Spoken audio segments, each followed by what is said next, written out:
ನೋಡಿ ಮಧ್ಯಾಹ್ನ ಆಗ್ತಾ ಇದ್ದಂಗೆ ಮತ್ತೆ ಮಳೆ ಆರ್ಭಟ ಶುರು ಆಗ್ಬಿಟ್ಟಿದೆ. ಆಗ್ಲೇ ಮೆಜೆಸ್ಟಿಕ್ ಕಾರ್ಪೊರೇಷನ್ ಸೇರಿದಂಗೆ ಹಲವು ಕಡೆಗಳಲ್ಲಿ ಮಳೆ ಸುರಿತಾನೆ ಇದೆ. 15 ನಿಮಿಷ ಸುರಿದ ಮಳೆಗೆ ಎಲ್ಲೆಲ್ಲೂ ಅವಾಂತರಗಳು ಸೃಷ್ಟಿಯಾಗಿದೆ. ಜಸ್ಟ್ 15 ನಿಮಿಷ ಬಂದಂತ ಮಳೆ ಅನೇಕ ಸಮಸ್ಯೆಗಳನ್ನ ಎಡೆ ಮಾಡಿದೆ.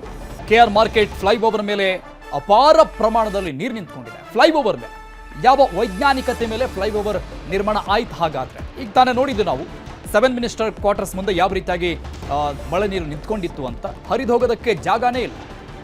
ನಿಂತ ನೀರಲ್ಲಿ ವಾಹನ ಸವಾರರು ಪರದಾಡ್ತಾ ಇದ್ರು. ಫ್ಲೈಓವರ್ ಮೇಲೆ 2-3 ಅಡಿಯಷ್ಟು ನೀರು ನಿಂತ್ಕೊಂಡಿದೆ. ಫ್ಲೈಓವರ್ ಮೇಲೆ ದೃಶ್ಯದಲ್ಲಿ ನೋಡಿ, KR ಮಾರ್ಕೆಟ್ ಮೇಲ್ಭಾಗದ ಅಲ್ಲಿರುವಂತಹ ಫ್ಲೈಓವರ್ ಆ ದೃಶ್ಯ ಇದು. ನೀರು ಹರಿದು ಹೋಗ್ತಾನೆ ಇಲ್ಲ. 15 ನಿಮಿಷ ಅಷ್ಟೇ ಅಲ್ಲ, 15 ದಿನ ಮಳೆ ಸುರಿದ್ರೂ ಕೂಡ ಈ ಪ್ರಮಾಣದಲ್ಲಿ ನೀರು ನಿರಂತರವಾಗಿರುತ್ತೆ. ಯಾಕಂದ್ರೆ ಈ ಪರಿಸ್ಥಿತಿ ಬದಲಾವಣೆ ಮಾಡೋದಕ್ಕೆ ಸಾಧ್ಯನ ಇಲ್ವಾ ಅನ್ನುವಂತಹ ಸಮಸ್ಯೆ ಕಾಡ್ತಾ ಇದೆ. ಯಾಕಂದ್ರೆ ನೋಡಿ, ಈ ರೀತಿಯಾಗಿ ಓಡಾಡ್ತಾ ಇದ್ರೆ ಜನ ಜೀವ ಕೈಯಲ್ಲಿ ಹಿಡ್ಕೊಂಡು ಓಡಾಡುವಂತಹ ಪರಿಸ್ಥಿತಿ ನಿರ್ಮಾಣ ಆಗಿರೋದು. ಫ್ಲೈಓವರ್ ಮೇಲೆ ಈ ಮಟ್ಟಿಗೆ ನೀರು ನಿಲ್ಲುತ್ತೆ ಅಂದ್ರೆ ನಿಜಕ್ಕೂ ಕೂಡ ನಮ್ಮ ವ್ಯವಸ್ಥೆಗೆ ಪ್ರಶ್ನೆಯನ್ನ ಮಾಡಲೇಬೇಕಾಗುತ್ತೆ. ಬೆಂಗಳೂರಿನ KR ಮಾರ್ಕೆಟ್ನಲ್ಲಿರುವಂತಹ ಫ್ಲೈಓವರ್ನ ಚಿತ್ರಣ ಇದು ನೋಡಿ. ಯಾವ ಮಟ್ಟಿಗೆ ನೀರನ್ನ ತಳ್ಕೊಂಡು ಬರ್ತಾ ಇದೆ ವೆಹಿಕಲ್ಸ್ಗಳು. ದೊಡ್ಡ ಈ ಕಾರ್ ಮತ್ತೆ 4 ವೀಲರ್ ಗೂಡ್ಸ್ ವೆಹಿಕಲ್ಗಳು ಬಂದಾಗ 2-3 ಅಡಿ ನೀರು ನಿಂತ್ಕೊಂಡಾಗ ಅದನ್ನ ಆ ಫೋರ್ಸ್ಗೆ ತಳ್ಕೊಂಡು ಬರುತ್ತಾರೆ. ಅಕ್ಕಪಕ್ಕದಲ್ಲಿ 2 ವೀಲರ್ಗಳು ಬರ್ತಾ ಇದ್ದಂಥ ಸಂದರ್ಭದಲ್ಲಿ ಅವರಿಗೆ ಬ್ಯಾಲೆನ್ಸ್ ಸಿಗೋದಿಲ್ಲ ಆ ನೀರಿನ ಹೊಡೆತಕ್ಕೆ, ಆ ಸೆಳೆತಕ್ಕೆ. ಸೊ ಅವರು ಕೆಳಗೆ ಬಿದ್ದು ಅನಾಹುತಗಳಾಗುವಂತಹ ಅನೇಕ ಪರಿಸ್ಥಿತಿಗಳು ನಿರ್ಮಾಣ ಆಗುತ್ತೆ. ಈ ಬಗ್ಗೆ ಇನ್ನಷ್ಟು ಡೀಟೇಲ್ಸ್ ಕೊಡ್ತಾರೆ ನಮ್ಮ ಪ್ರತಿನಿಧಿ ಶರಣು ಹಂಪಿ ಲೈವ್ ನಲ್ಲಿ ಇದ್ದಾರೆ. ಶರಣು ಹಂಪಿ, KR ಮಾರ್ಕೆಟ್ ಮೇಲಿರುವಂತಹ ಒಂದು ಪ್ರಖ್ಯಾತಿಯನ್ನು ಪಡೆದಂತಹ ಒಂದು ಮೇನ್ ಆದಂತ ಮೇಲ್ ಸೇತುವೆ ಇದು. ಅದರ ಚಿತ್ರಣ ಈ ರೀತಿಯಾಗಿದೆ ಅಂದ್ರೆ ನಂಬೋಕ್ ಸಾಧ್ಯ ಆಗ್ತಾ ಇಲ್ಲ. ಯಾವ ವೈಜ್ಞಾನಿಕತೆ ಮೇಲೆ ಇದನ್ನ ನಿರ್ಮಾಣ ಮಾಡಿದ್ರು ಅನ್ನೋದು ನಿಜಕ್ಕೂ ಕೂಡ ಪ್ರಶ್ನೆ ಮಾಡಬೇಕಾಗತ್ತೆ ನಮ್ಮ ಆಡಳಿತ ಯಂತ್ರವನ್ನ ನಾವು.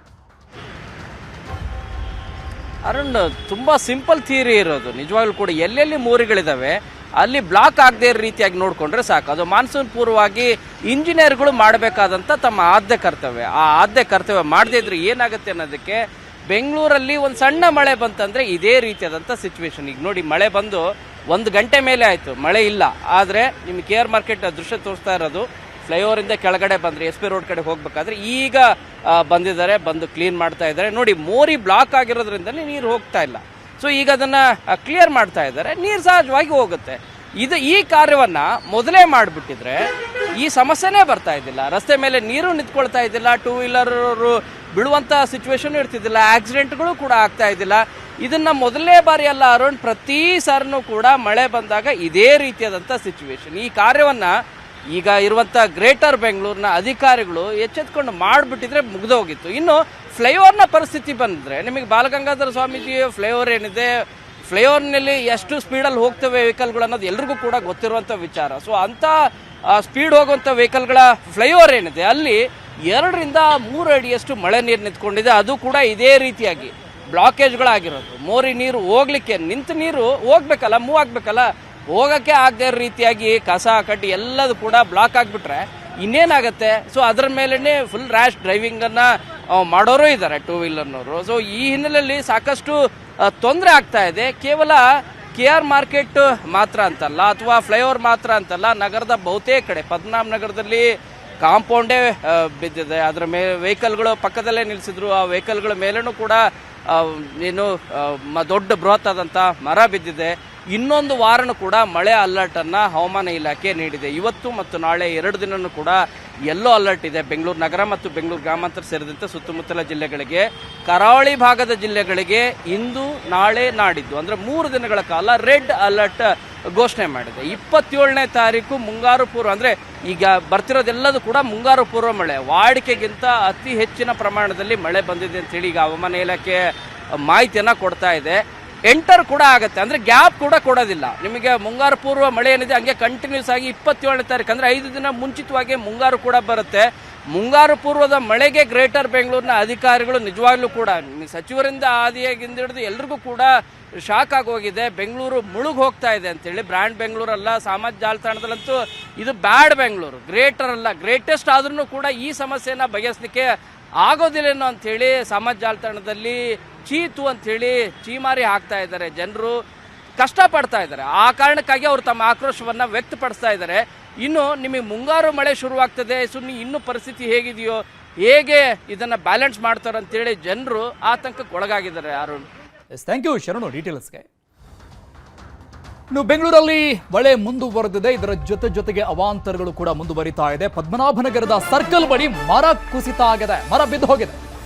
ಮರ ಉರುಳಿದ ದೃಶ್ಯ ಸಿಸಿ ಕ್ಯಾಮೆರಾದಲ್ಲಿ ಸೆರೆಯಾಗಿದೆ. ಬೃಹದಾಕಾರದ ಮರಗಳು ಧರೆಗುರುಳೋದು, ನೆಲಕ್ಕೆ ಬೀಳೋದು ಸಹಜ ಆಗ್ಬಿಟ್ಟಿದೆ ಬೆಂಗಳೂರಲ್ಲಿ. ಮತ್ತೊಂದು ಅಂತಹದ್ದೇ ಘಟನೆ. ಈ ಮರ ಬಿದ್ದಂತಹ ದೃಶ್ಯ ಸಿಸಿ ಕ್ಯಾಮೆರಾದಲ್ಲಿ ಸೆರೆಯಾಗಿದೆ. ಮರ ಬಿದ್ದ ರಭಸಕ್ಕೆ ಕೆಳಗಿದ್ದಂಥ ಕಾರು ಸಂಪೂರ್ಣವಾಗಿ ಜಖಮಾಗೋಗಿದೆ. ನೋಡಿ ಯಾವ ರೀತಿಯಾಗಿ ಮರ ಕುಸಿದು ಬಿದ್ದಿದೆ ಅಂತ. ಮನೆ ಕಾಂಪೌಂಡ್, ಗೇಟ್, ಕಿಟಕಿಗಳಿಗೆ ಹಾನಿಯಾಗಿದೆ. ಮರ ಬಿದ್ದ ಪರಿಣಾಮ ಅಕ್ಕಪಕ್ಕದಲ್ಲಿ ಇದ್ದಂತಹ 2-3 ಮನೆಗಳಿಗೆ ಹಾನಿಯಾಗಿದೆ. ಪದ್ಮನಾಭನಗರದಲ್ಲಿ ಮರ ಬಿದ್ದಂತಹ ವಿಡಿಯೋ ನೋಡ್ತಾ ಇದ್ದೀವಿ ನಾವು. ಬೃಹದಾಕಾರದ ಮರ ಇದು, ಚಿಕ್ಕ ಪುಟ್ಟ ಮರ ಅಲ್ಲ. ನೋಡಿ ಯಾವ ರೀತಿಯಾಗಿದೆ. ಆ ಮರ ಬಿದ್ದ ಮೇಲೇ ಪಕ್ಕದಲ್ಲಿ ಮನುಷ್ಯರು ನಿಂತ್ಕೊಂಡೇನೆ. ಅದರ ಕಾಂಡನೇ ಅಷ್ಟು ದಪ್ಪ, ಒಬ್ಬ ಮನುಷ್ಯನ ಗಾತ್ರದಷ್ಟು ದಪ್ಪ ಇದೆ. ಕಾರುಗಳು ಸಂಪೂರ್ಣ ನಜ್ಜುಗುಜ್ಜಾಗಿ ಹೋಗಿದೆ. ಮನೆಗಳಿಗೂ ಕೂಡ ಹಾನಿಯಾಗಿದೆ. ನಿನ್ನೆ ತಡರಾತ್ರಿ ಈ ಒಂದು ಘಟನೆ ಸಂಭವಿಸಿರೋದು. ಕಾಂಪೌಂಡ್ಗಳು ಕೂಡ ಬಿದ್ದೋಗಿದೆ. ಆ ಪ್ರಮಾಣದ ಬೃಹದಾಕಾರದ ಮರ ಬಿದ್ದಾಗ ಯಾವುದು ಕೂಡ ತಡ್ಕೊಳ್ಳೋದಕ್ಕೆ ಸಾಧ್ಯನೇ ಇಲ್ಲ.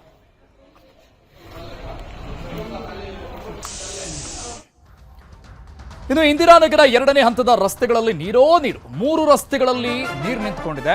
ಬಿಬಿಎಂಪಿ ಬಿಡಬ್ಲ್ಯೂಎಸ್ಎಸ್ಬಿ ವಿರುದ್ಧ ಜನಾಕ್ರೋಶವನ್ನು ವ್ಯಕ್ತಪಡಿಸ್ತಾ ಇದ್ದ ಅಧಿಕಾರಿಗಳಿಗೂ ಕೂಡ ಇದು ಸಹಜ ಆಗ್ಬಿಟ್ಟಿದೆ. ನೀವು ಮಾತಾಡ್ತೀರಿ, ಇದನ್ನು ಫಸ್ಟ್ ಟೈಮ್ ಅಲ್ವಲ್ಲ ಅನ್ನುವಂಥ ರೀತಿಯಲ್ಲಿ ಅವರು ಸುಮ್ಮನಾಗ್ಬಿಟ್ಟಿದ್ದಾರೆ. ಬಿಬಿಎಂಪಿ ಬಿಡಬ್ಲ್ಯೂಎಸ್ಎಸ್ಬಿ ವಿರುದ್ಧ ಜನಾಕ್ರೋಶವನ್ನು ವ್ಯಕ್ತಪಡಿಸ್ತಾ ಇದ್ದಾರೆ.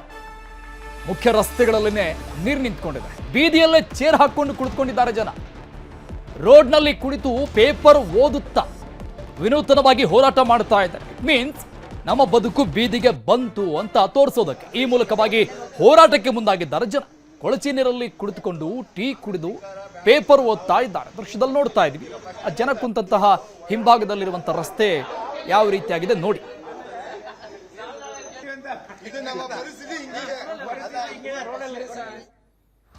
ಬೆಂಗಳೂರಲ್ಲಿ ಭಾರಿ ಮಳೆ ಎಫೆಕ್ಟ್ ತಟ್ತಾನೆ ಇದೆ. ಸಿಲ್ಕ್ ಬೋರ್ಡ್ ಜಂಕ್ಷನ್ ಸಂಪೂರ್ಣವಾಗಿ ಜಲಾವೃತ ಆಗಿ ಹೋಗಿದೆ. Silk board junction Rupena Agrahara ಸಂಚಾರಣೆ ಬಂದ್ ಆಗಿ ಹೋಗ್ಬಿಟ್ಟಿದೆ. ಕಾರಣ ಜಲಾವೃತ ಆಗಿರುವುದು ರಸ್ತೆ. ಹೊಸೂರು ರಸ್ತೆಯಲ್ಲಿ ವಾಹನ ಸಂಚಾರ ಸ್ಥಗಿತ ಆಗಿದೆ. ಎಲಿವೇಟೆಡ್ ಫ್ಲೈಓವರ್ ಬಂದ್ ಆಗಿದೆ. ಈ ಕಾರಣದಿಂದ ಈಗ ಪರ್ಯಾಯ ಮಾರ್ಗವನ್ನ ಬಳಸಿ ಅಂತ ವಾಹನ ಸವಾರರಿಗೆ ಸೂಚನೆ ಕೊಡಲಾಗಿದೆ ಈ ಭಾಗದ ಜನತೆ. ಆದ್ರೆ ಅಲ್ಲಿರುವಂತಹ ಟ್ರಾಫಿಕ್ ಜಾಮ್ ಬೆಂಗಳೂರಿನ ಬೇರೆ ಕಡೆಗೆ ಹೋಲಿಕೆ ಮಾಡಿದ್ರೆ ತುಸು ಜಾಸ್ತಿನೇ ಇರುತ್ತೆ. ಅಲ್ಲೇನೆ ಈ ರೀತಿಯಾಗಿ ಸಮಸ್ಯೆಗಳು ಉದ್ಭವ ಆಗಿರೋದು. ಮೆಟ್ರೋ ಕಾಮಗಾರಿಗಾಗಿ ಡ್ರೈನೇಜ್ ಲೈನ್ ಬಂದ್ ಆಗಿದೆ. ಸ್ಥಳಕ್ಕೆ ಸಾರಿಗೆ ಸಚಿವ ರಾಮಲಿಂಗಾರೆಡ್ಡಿ ಭೇಟಿ ಕೊಟ್ಟಿದ್ದಾರೆ. ಈಗ BMRCL ಇಂಜಿನಿಯರ್ಗೆ ತರಾಟೆ ತೆಗೆದುಕೊಂಡಿದ್ದಾರೆ. ಕಾಮಗಾರಿ ವಿಚಾರಕ್ಕೆ ಸಂಬಂಧಪಟ್ಟಂಗೆ ಸಚಿವ ರಾಮಲಿಂಗಾರೆಡ್ಡಿ